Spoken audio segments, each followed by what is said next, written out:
Welcome to Sanjeevani এবং সকলকে মহাষষ্ঠীর অনেক শুভেচ্ছা। আজকে একটা ইনফরমেশন দেওয়ার জন্য মেনলি এই ভিডিওটা করা। মার্চ মাসে অনলাইন থেকে আমি ফার্স্ট ট্র্যাকের একটা স্মার্ট ওয়াচ নিয়েছিলাম। সেই ঘড়িটা কিছুদিন আগে একটু প্রবলেম হচ্ছিল। অর্থাৎ কি হচ্ছিল, যে ঘড়িটা যখনই আমি অন করছিলাম চার্জিংয়ের সাইন আসছিল এবং 75% লেখা দেখাচ্ছিল, আর কিছুই হচ্ছিল না। দুদিন ধরে এই প্রবলেম ফেস করছিলাম। তারপর আমি ওদের দোকানে নিয়ে যাই, ফার্স্ট ট্র্যাকের সার্ভিস সেন্টারে। তো তারা আমাকে জানায় যেহেতু অনলাইন থেকে পারচেস করা, সুতরাং এইটা ঠিক করা যাবে না, ওরা ঘড়িটাকে নিয়ে নেবে এবং ঘড়িটার দরুন আমাকে 1000 টাকা দেবে।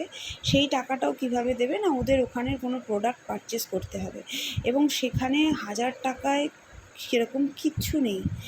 পারফিউম আসবে শুধু, কিচ্ছু নেই 1000 টাকায় ওদের ওখানে জিনিস।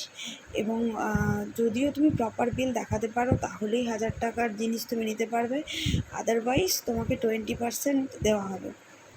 তো তোমাদের প্রত্যেককেই বলছি, তোমরা অনলাইন থেকে কোনো প্রোডাক্ট পারচেস করার আগে ভালো করে ভেবে নিও, কারণ আমি কিন্তু এই প্রবলেমটা অলরেডি ফেস করেছি।